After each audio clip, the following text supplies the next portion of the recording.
네, 소개 말씀 감사합니다. 저는 브레스트 피딩 중에 세이프한 메디케이션에 대해서 강의를 해보도록 하겠습니다.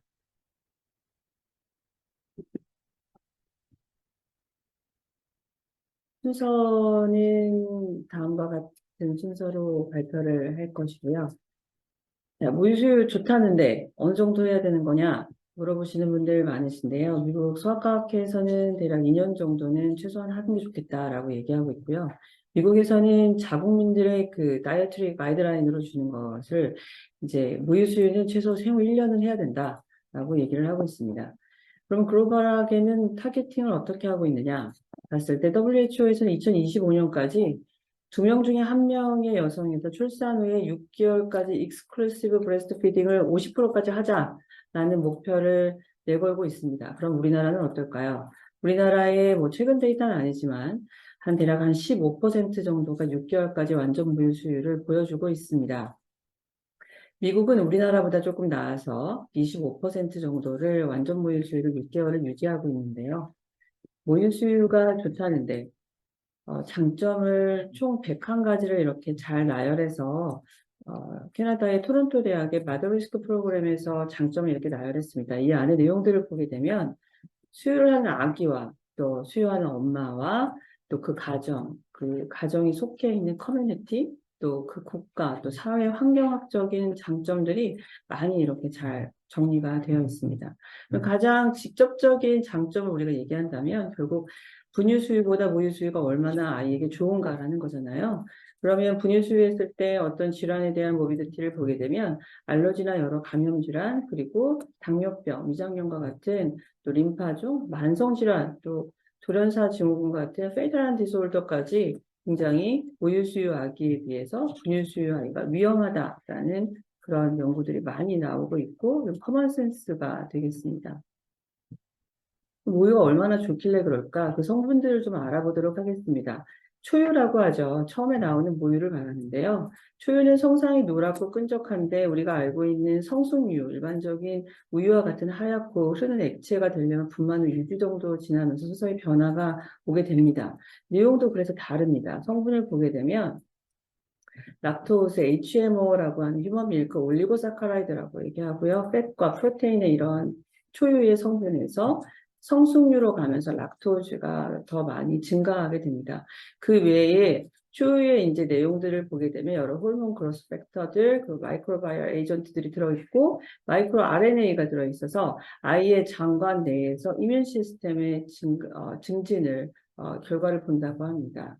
그로스 팩터들을 보게 되면 여러 가지 에피데멀 그로스 팩터들도 있지만 뉴로널 브레인 드라이브들 또 뉴로트로픽 팩터들 같이 여러 그로스 팩터들 또 호르몬 레벨들이 많이 증가되어 있거든요. 이런 성분들은 분유에는 들어있지 않은 것이고 우리가 출산을 할 때 아이의 그 풀텀으로 딜리버리를 하는 아이조차도 성인과 비교했을 때 브레인의 발달 정도는 대략 3분의 1 정도밖에 되어 있지 않습니다. 그래서 아이들이 태어나서 뉴로 디벨롭먼트를 하는데 중요한 이런 그로스 팩터들은 분유에서는 감히 어떻게 따라 할 수 없는 그런 성분들이 있기 때문에 모유가 수유가 이렇게 강조되고 있는 것 같습니다.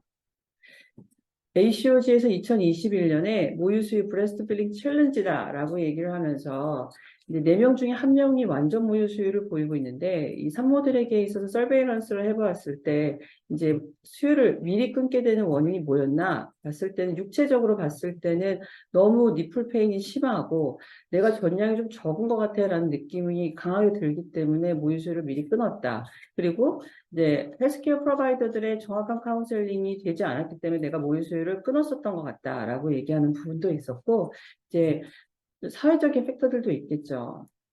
직업적인 환경이나 사회 이제 어떤 그 환경 내에서의 어떤 분위기가 모유수유를 서포티브하는 그런 어떤 시스템이 갖춰져 있는 것도 이런 모유수유를 증가시키는 데 도움이 될 것 같습니다. 우리가 이제 약물을 수유 중에도 먹을 수 있죠. 아픈데 끙끙 앓으면서 혹시 약물 처방받을까 봐 병원에도 안 가는 수유모들이 있지 않습니까? 그러면 모유로 도대체 약물이 어느 정도 분비가 되고 어떠한 요인들이 영향을 주는지를 간단하게 보도록 하겠습니다. 당연히 모체와 영아와 약물의 특성, 또 모유의 특성이 반영가 되는데 그중에 특히 이제 영아측 요인이 있겠습니다. 모유 수유를 하는 데 있어서 아이가 그 수유 내에 모유 내에 들어있는 약재에 조금 더 영향을 많이 받는 것은 아이가 조산아이거나 신생아이거나 불안정한 영아 상태라면 조금 더 그 약재의 영향을 많이 받을 수 있겠습니다. 그 이유를 보게 되면 태어났을 때 아이가 40주 정도 되죠. 우리가 expected due date가 40주잖아요. 그랬을 때 그 드러기 클리어런스가 체내에서 되는 게 정상 성인의 33%, 대략 3분의 1인데 미숙아들은 그거보다 훨씬 더 레이트가 떨어지거든요. 그래서 이렇게 신생아와 미숙아들은 아무래도 모유 내에 약재가 들어있다면 조금 더 영향을 받을 수 있겠다 생각해 볼 수가 있겠습니다. 그래서 그런지 이제 판매대에 보게 되면 약물, 모유 수유로 인한 약물 부작용도 이렇게 보고된 케이스 레포트들이 생후 2개월 내까지가 79%로 많은 포션을 차지하고 있는 것을 볼 수가 있습니다. 또한 이제 먹는 약재가 어떤 약재인지가 반영가 되겠죠. 근데 우리가 약물의 안전성을 평가할 때 이 약이 얼마나 경구로 들어갔을 때 생체 유용률이 높은가, 당연히 흡수율이 높으면 모유로 많이 나가겠죠. 그리고 체내 분포 용적이 넓으면 넓을수록 이제 인트라바스큘라 볼륨의 용적은 상대적으로 적어지기 때문에 모유 내의 농도가 떨어지게 되고요. 약재가 친지질성이거나 분자량이 작거나 단백 흡착 정도가 높은 약재인 경우는 모유 내로 빠져나가는 속도가 적어지게 됩니다. 입자 자체가 커지기 때문에 그렇습니다. 분자량이 작을수록 모유 내로 많이 빠져나가기 때문에 상대적인 거죠. 그리고 약물 반감기가 긴 약재일수록 모유로 많이 빠져나가게 되고 pK라 그래서 약재가 들어갔을 때 이원화되는 그 율이 높을수록 모유 내에 많이 잔존하게 됩니다. 그래서 정리를 해보면 이러한 특성들이 이제 모유 내의 약물의 농도를 결정짓게 되는데 임상사나 연구하시는 분들이 이 약재가 아이한테 어떤 영향을 미치는지 안전성을 평가하는 건 크게 두 가지를 봅니다. MP 레이쇼 그리고 대표적으로 보는 RID를 보게 되죠. 이제 약을 엄마가 복용하게 되면 엄마가 먹는 어느 정도의 도지가 있을 겁니다. 그러면 그것이 혈액과 조직 내에 분포하게 되고 그 중에 일부가 모유로 빠져나가게 되죠. 그러면 그 약에 마터널 밀크 내에 혹은 플라즈마 내에 이 약재 농도의 레이쇼가 MP 레이쇼고요. 그리고 RID라 그래서 엄마가 먹은 총 도즈와 아기가 모유로 간접적으로 섭취한 그 약재의 농도, 도즈를 상대적인 비율로 얘기한 게 RID라는 퍼센티지의 인덱스가 되겠습니다. 그래서 우리가 어떤 약재의 안전성을 평가할 때는 이 MP 레이쇼와 RID를 대표적으로 들어서 그 안정성을 평가하게 됩니다. 대표적으로 RID는 10% 미만일 때 우리가 억셉터블한 수요 중에 괜찮겠다라고 생각하고 특히 뉴로사이키트릭 에이전트, 아기의 신경관계에 영향을 준다거나 이런 약재들 같은 경우에는 5% 미만의 RID를 조금 더 안전하다고 요즘 보는 경향이 있는 것 같습니다. 그래서 정리하면 이와 같은 약재의 성질이 수유 중에 컴포터블하다라고 저희가 정의하는 약재의 특성이 되겠습니다. 그래서 이러한 약재의 자세한 어떤 그런 성질도 파악하고 또 그간의 이제 메디컬 레포트들을 정리를 해서 토마스 헬 박사는 약재의 락테이션 리스크 카테고리라는 것을 만들어서 모든 약재 L1부터 L5의 등급을 정하고 특히 이제 L1부터 보시게 되면 많은 스터디가 있고 그래서 거기서 안전하다고 얘기한 걸 L1이라고 하고 컨트롤 스터디가 제한적인 숫자에서 있는데 안전했다. 그러면 L2, 케이스 레포트 위주지만 특별히 문제가 없었고 그러면 L3. 그래서 L1부터 L3까지를 일반적으로 컴포터블한 메디케이션을 우리가 생각해 볼 수 있는 락테이션 리스크 카테고리를 제안하였고 이것이 많이 지금 사용되고 있습니다. 일반적으로 클리니컬 벤치에서 약물 사용을 할 때 혹은 프리스크립션을 할 때 일반적인 원칙에 대해서 한번 얘기를 해보는 것이 좋을 것 같습니다. 먼저 약 없이 증상 해소를 위해서 할 수 있는지 시도해보는 것이 좋겠습니다. 대표적인 것이 갈락토고그인데 전량을 늘리는 약을 꼭 찾는 수유모가 있다면 약 없이 할 수 있는 예를 들어 수유 간격을 짧게 한다든지 아니면 좀 더 자주 아기에게 수유를 한다든지 좀 다른 방법으로 이 문제를 해결할 수 있는 것을 시도해 본다거나 약물 사용을 아이가 좀 더 클 때까지 기다려 볼 수 있는지, 그리고 가능하면 국소적으로 약물을 사용하고 위장과 흡수가 적은 경부약을 사용하는 것을 좀 더 추천하게 됩니다. 또 모유로 적게 분비되는 약을 찾아서 사용해야 될 것이고, 불비로 통과하는 이런 신경성 약물은 주의해서 처방을 해야 되겠습니다. 또한 이제 아이 상태도 봐야 될 것이고, 새로운 약보다는 오래된 경험이 많은 약제를 사용하는 것이 필요하겠습니다. 또한 반감기 짧은 약이 조금 더 안전할 것이고, 긴 잠을 자기 전에 약을 복용하면 아기에게 약물 축적을 최소화할 수 있다고 합니다. 이 문구를 조금 이해를 잘 못하시는 분들을 위해서 예를 든다면, 밤중에 자기 전에 아기에게 수유를 하고 밤에 약을 먹고 아침에 좀 긴 잠을 자고 나서 아침에 수유를 한다 그러면 아기에게 노출되는 약을 좀 줄일 수 있다는 거고, 어떤 레포트를 보게 되면 아침에 수유 전에 모유를 좀 짜서 버리고 그 다음에 수유를 이어서 했을 때 아이 쪽에 가는 약물의 농도를 이제 많이 줄일 수 있다더라. 이런 이제 레포트들도 있는 것으로 이해하시면 될 것 같습니다. 이제 FDA, CDC에서 공통적으로 모유수유 이건 정말 금기야라고 하는 것은 아기 쪽에 이제 클래식한 갈락토세미아가 있거나 엄마가 이런 바이러스 디지즈를 진단이 되었거나 아니면 이제 스트릿 드럭이라고 하는 마약을 지금 무분별하게 사용하고 있거나 어떠한 메디케이션들 중에 항암제도 있을 것이고 캔서 트리트먼트 브레스트 캔서를 지금 치료 중인 경우에는 모유수유 금기가 되겠습니다.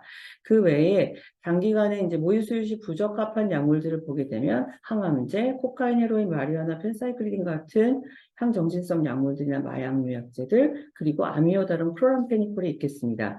클로람페니콜은 그레이베이비 신드롬이라 그래서 아기 쪽에 보메로에 영향을 줄 수가 있어서 아이에게 페이트란 디스올더를 일으킬 수가 있어서 수유 시 부적합하고요. 아미오다론 같은 내과 약제는 그 안에 아이오다인이라고 하는 염이 많아서 아이의 사이로이드 펑션에 영향을 줄 수가 있어서 문제가 되겠습니다. 그 외에 방사선 동위원소는 이제 진단적, 치료적으로 사용할 수가 있는데 치료적으로 사용하는 경우에 모유수유 금기겠지만 진단적으로 사용할 때는 각각의 그 반감기를 고려해서 일시 중단 후에 다시 재개할 수는 있겠습니다.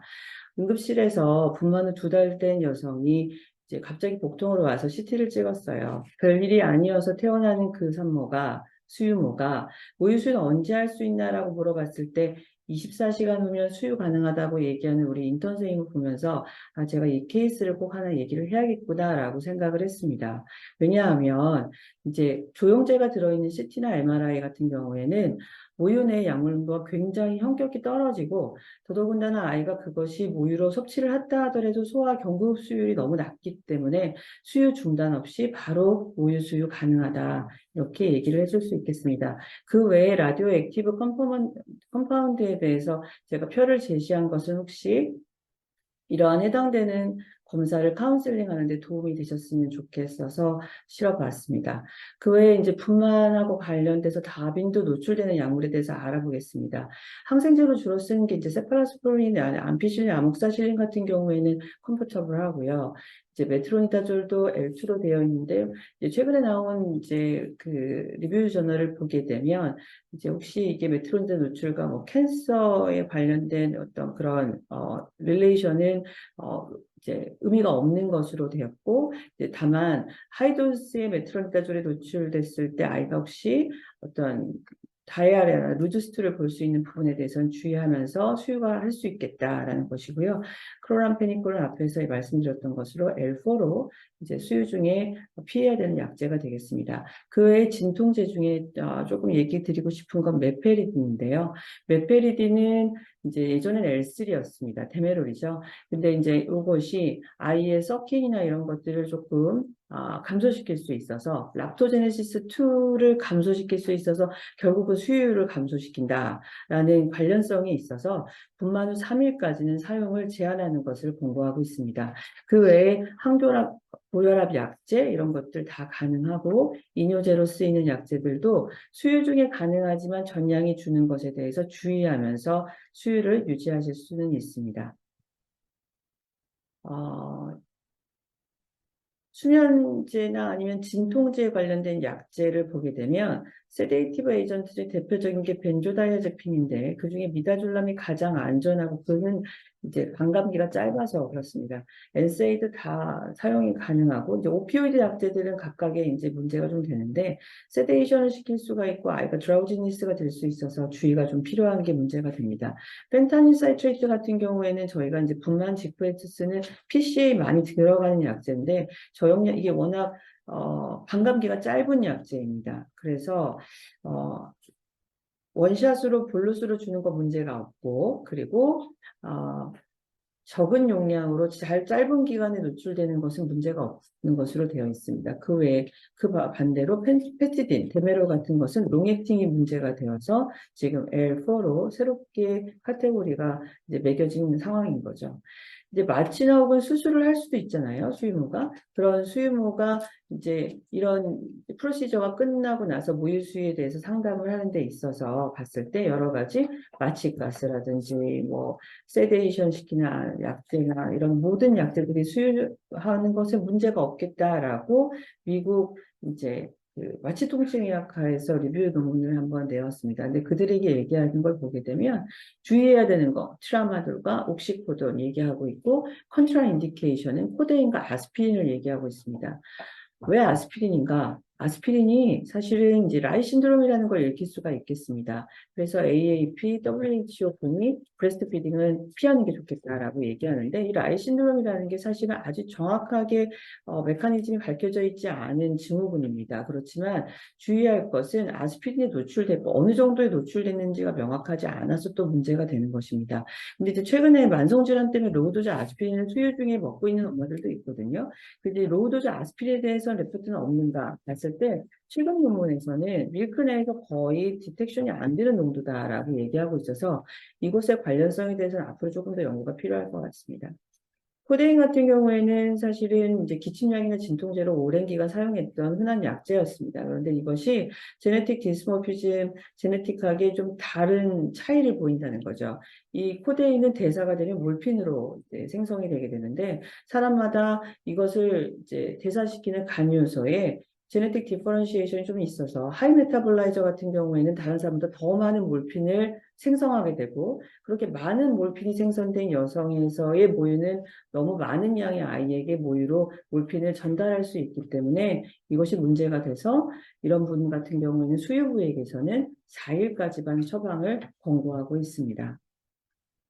감기, 모유 수유 가능한가? 저 감기가 너무 심해서 모유 수유 잠깐 중단했어요라는 산모가 있으면 수유모가 있다면 그러지 말라고 얘기해 주셔야 됩니다. WHO, CDC 모두 이제 감기 중에는 무조건 모유 수유 지속하라고 강하게 권고하고 있고 모유가 장점이 면역력 전달인데 아기에게 엄마가 앓고 있는 그런 감기에 대한 항체를 전달할 수 있는 주요 매개체가 모유이기 때문에 수유는 계속 유지할 것을 강하게 어필하셔야 되고요. 다만 이제 엄마가 너무 감기 증상이 심할 경우에는 젖을 짜서 건강한 다른 가족이 수유를 지속하더라도 모유 수유는 지속할 수가 있습니다. 필요한 약제들이 있겠죠. 대부분 L1에서 L3 사이에 있어서 다 복용 가능하고 수유를 유지할 수 있습니다. 이제 안티바이럴 에이전트가 독감 중에 들어가게 되잖아요. 우세타미비라, 페라미비르가 있는데 피오제제와 IV 제제의 차이죠. 근데 이제 대표적으로 우셀타미비르라고 하는 이제 타미플루는 컴포터블한 에이전트로 되어 있고 페라미비르 수액도 모유 수유 중에 안전하다고 얘기가 될 수 있습니다. 이 이스트 감염은 이제 산모들이 유두동통을 일으키는 대표적인 감염 질환 중에 하나입니다. 아기 측에 감염됐을 때는 아구창 같은 걸 유발할 수 있고 안티 fungal 에이전트인 플루코나졸을 치료하면서 모유 수유를 계속 유지할 수가 있습니다. 다만 모아둔 젖이 있다면 증상이 있을 때였다면 이는 폐기하는 것이 좋겠습니다. 우리가 이제 unwanted weaning 원치 않았지만 너무 조기에 수유를 중단했다고 하는 여러 가지 원인들 중에 이런 나는 전량이 너무 적은 것 같아서 애가 못 클까 봐 걱정돼서 젖을 끊었지 라고 한다면 이들이 찾는 것은 갈락토고구가 될 겁니다. 이 갈락토고구가 뭐냐면 체유제, 전량을 늘리는 약제거든요. 헬스케어 프로바이더들한테 얘기했을 때 정확한 답을 얻지 못하거나 아니면 가족이나 전통적인 문화권 내에서 사용하는 트레디셔널 허브 메디슨을 사용하기가 쉽습니다. 대표적으로 우리가 프리스크립션을 통해서 받아가는 약제 중에 최유제는 돈페리돈이 있습니다. 물론 이제 그 외에 뭐 솔피라이드냐 아니면 맥소론 같은 것도 사용해 볼 수 있는 약제긴 하는데 모유 분비량을 현격히 증가시키는 이제 약제 중에는 돈페리돈이 가장 그 이펙트가 큰 것 같습니다. 다만 이 돈페리돈은 여러 가지 부작용들이 마일드한 것부터 시비어한 것까지 있을 수 있는데 그중에 가장 페이탈한 게 심실성 부정맥 이런 것들이 문제가 돼서 이제 너무 많은 용량을 사용했을 때는 수유모가 페이탈할 수가 있어서 FDA에서는 사실 이런 최유제로서의 돈페리돈을 권고하고 있지는 않습니다. 하지만 30mg 하루에 3알 이내에서 총 60mg까지는 크게 문제 없이 사용하고 수유량이 늘었다라고 이제 보고가 되고 있습니다. 최유제로 이용되는 허브들 중에는 대표적인 게 호르파, 이런 뭐 고트루, 그다음에 밀크시슬, 우리나라는 이제 돼지족이라고 해서 픽스 피트 이런 것들도 이제 논문들이 나오더라고요. 귀리, 민들레, 미역, 수수, 바지, 마시멜로, 맥주 이런 여러 가지 것들이 정통적인 차이나 문화권에 따라 차이가 있지만 전해 내려오는 그런 비책으로 많이들 사용하는 것 같습니다. 문제는 뭐냐면 과학적인 근거가 부족하다는 거고 오염 가능성을 배제할 수 없다는 것이 문제가 될 수 있습니다. 이런 것은 이제 앞 시간에 얘기했던 그 차이니스 트레디셔널 그 메디케이션과 조금 다른 이제 웨스턴 허브라고 얘기할 수 있는 건데요. 이제 밀크 시슬이라고 하는 것들이 이제 많이들 차나 이런 것들을 통해서 많이 복용하고 있는데 최근 나온 논문 보면 프롤락틴을 실제로 상승시키고 대조군과 비교해서 모유량 유의한 증가를 보인다고 합니다. 그래서 L2로 이렇게 분류가 되어 있기도 합니다. 그래서 2021년에 이제 미국에서 보고된 이제 억셉터블한 웨스턴 허브라고 해서 이와 같은 허브들이 주로 GI 트랙 컴플레인이나 아니면 갈라토코그 허브 또 엄마가 앓고 있는 인솜니아 아니면 무드 디소르더 그리고 이뮨 부스팅하는 이런 허브들 중에 이런 것들은 사용 가능하지 않겠는가 하고 리뷰 저널에서 제시한 테이블을 같이 한번 공유해 보자 합니다. 젖사출이라는 것은 모유량을 유지하는데 굉장히 중요한 건데 아이의 이제 서킹을 통해서 리플렉스가 들어가게 되면 옥시토신이 나오면서 사출이 되는 거죠. 근데 이런 렛다운 리플렉스를 저해하는 요소들 중에 여러 가지 엄마의 감정적인 문제도 있겠지만 특정 약물들도 관련이 있겠습니다. 그래서 모유를 억제하는 약물들 지금 나열된 이러한 약제들이 모유 분비량에 영향을 주어서 전량을 좀 줄일 수가 있겠습니다. 산후우울증이 적지 않죠. 특히 분만 전후에는 여성은 이제 우울증 걸리는 데 있어서 조금 이제 성별적으로도 조금 인시던스가 높은데 분만 전후에는 이와 같은 여성 호르몬의 급격한 변화, 신체상의 변화, 사회적인 변화, 육아로 인한 수면 부족으로 인해서 많이 인시던스가 증가하는 시기입니다. 다음과 같은 증상이 5가지 이상이 2주 이상 있을 때 우리가 진단된다고 하는데 대표적인 치료는 사이코세라피와 약물 치료의 병행이 되겠습니다. 그래서 이제 수혈 중에 이제 쓸 수 있는 항우울제 어떤 것이 가장 어, 트리트먼트 오브 초이스냐라고 봤을 때 SSRI 중에 파록세틴과 설트랄린이 영아 혈중에서 거의 검출되지 않는 여러 연구들이 나옴으로 인해서 이것이 가장 안전한 약제로 볼 수가 있겠습니다. 같은 SSRI지만 플록세틴, 시탈로프람은 앞에서 말씀드렸던 RID가 10% 이상 훨씬 넘기 때문에 이게 정말 이 약제밖에 안 되는 여성이라고 한다면 아이를 잘 주의 관찰하면서 수유를 하실 수가 있겠습니다. 그 외에 다른 약제들은 세데이션 다른 컴플리케이션이 좀 많아서 많이 공고되고 있지는 않습니다. 만성질환 중에 대표적인 게 이제 갑상선 질환이죠. 그래서 기능저하증 때 레보사이록시는 L1으로 분류돼서 수유 같이 병행하실 수 있고요. 특히 이 기능저하증이 나도 모르게 있을 때 전량이 적거든요. 그래서 전량이 적을 때 임상에서 TFT 같은 걸 좀 해봐서 이 사람의 갑상선 기능은 문제가 없는지 이제 포스트파툼에 사이로이다이티스 같은 거 올 수 있거든요. 그런 것들 한 번씩 챙겨보는 것이 필요할 것 같습니다. 그리고 갑상선 기능 항진증제 먹는 PTO나 메티마졸 수유 중에 가능한 약제로 되어 있습니다. 근데 이제 메티마졸 같은 것들이 조금 안전성에 대해서 모호해서 걱정하시는 분들이 있는데 메티마졸 이제 맥시멀 도즈가 20mg, PTU 450mg까지는 아기 쪽에서 거의 우유나 아니 아이 혈중 내에서의 농도가 너무 낮아서 전혀 문제가 안 되는 것으로 되어 있고 발달상에서도 74개월까지 봤을 때 이상 없다라고 보고가 되고 있습니다. 항경련제는 어쩔 수 없는 만성질환이라 수유 중에도 이를 복용해야 될지 말아야 고민이 많은 약제 중에 하나입니다. 근데 이제 파란색으로 표시되어 있는 약제가 모유 수유 중에 안전하다고 잘 알려져 있는 약제인데요. 근데 이제 라모트리진 같은 경우도 사실은 파테셜 톡시서티를 보이지만 이걸 복용하면서도 이거 하나만 복용하시면서도 수유를 잘 유지하고 있는 산모들을 볼 수가 있고 아이한테도 발달상에 문제가 없는 레포트들이 많이 나오면서 요런 라모트리진 같은 거, 조니사마이드 같은 경우도 아이를 잘 상태를 관찰하면서 이거밖에 없는, 이거만이 듣는 약제라면 수유와 병행을 하면서 아이 관찰에 주의를 해야겠지만 가능한 약제로 되어 있습니다. 그리고 브레스트 피딩을 한 이제 안티 컨버전트 에이전트를 먹는 수유모에서 브레스트 피딩 여부에 따라서 아이의 IQ라든지 이 위에 테이블은 IQ를 비교한 건데요. 수유를 했을 때가 IQ가 훨씬 높습니다. 그리고 유의하게, 통계적으로 우리가 유의하다고 하는 것을 봤을 때는 이제 발프로 예시대 같은 경우가 유의한 차이를 보였고요. 그리고 이제 코그니티브 펑션에 있어서 버블 코그니티브 펑션 같은 경우가 유의하게 더 높은 것을 볼 수 있어서 브레스트 피딩을 하는 것이 오히려 모유 수유를 하는 것이 약제를 먹으면서 좀 더 권고되는 방침이 아닐까 싶습니다.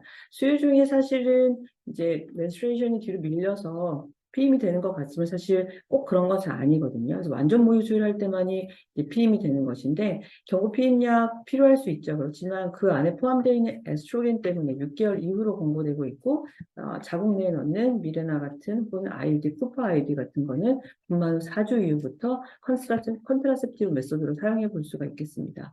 수유 중에 사용하는 토피컬 에이전트 중에 유도 통증에 관련된 여러 가지 연고들이 있는데 다 안전하게 사용할 수가 있고 스테로이드 크림, 항진균제, 항균 소독제 같은 것들도 무유 수유 중에 안전하게 사용할 수가 있습니다. 단 크로렉시딘 같은 경우는 L4로 분류가 되어 있는데요. 니플 외에 사용할 때는 가능한 것으로 되어 있습니다.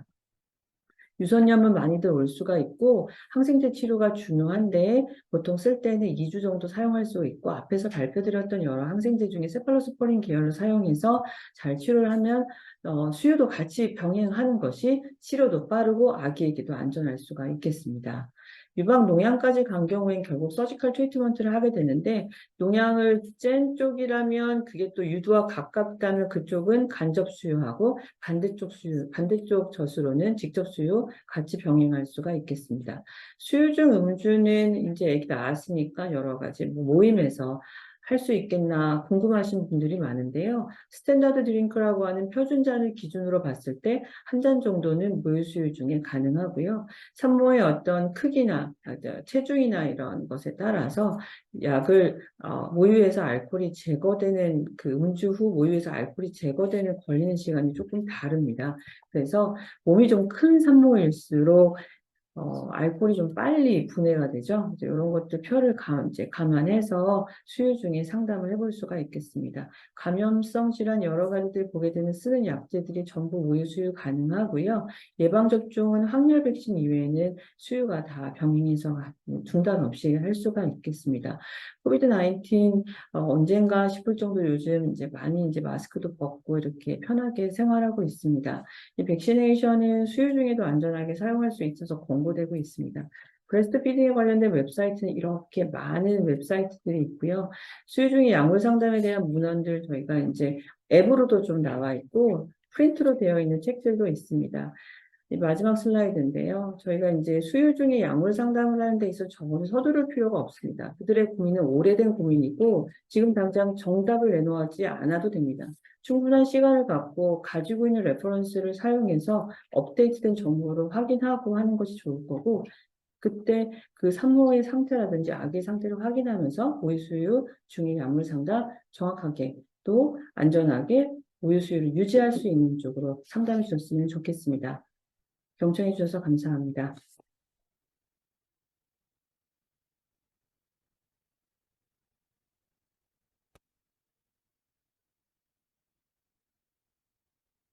네, 김영희 교수님께서 모유 중 안전한 약물 또는 뭐 컨트라인디케이션이 되는 약물 관련해서 소개를 잘 해주신 것 같습니다. 질문이 하나 있어요. 그래서 질문 답 부탁드립니다.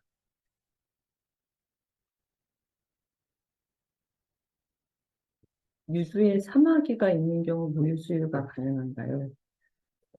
어, 사마귀, 이게 파필로마 바이러스라고 한다 그러면, 파필로마 바이러스는 컨테이저스한 인펙션이죠. 그래서 접촉성으로 올 수 있는 거기 때문에, 양쪽에 다 있는 게 아니라고 한다면, 반대쪽 모유 수유를 하면서, 또 없는 쪽으로 모유 수유를 하고, 있는 쪽에 관련해서는 그쪽에 사마귀를 피부과라든지 관련된 임상과에서 치료를 받으시고 나서 직접 수유를 하시는 게 좋겠습니다. 네. 여러 질문들이 많을 텐데요. 시간 관계상, 우리 김연희 교수님 강의를 마치도록 하고 큰 박수 부탁드립니다. 수고하셨습니다.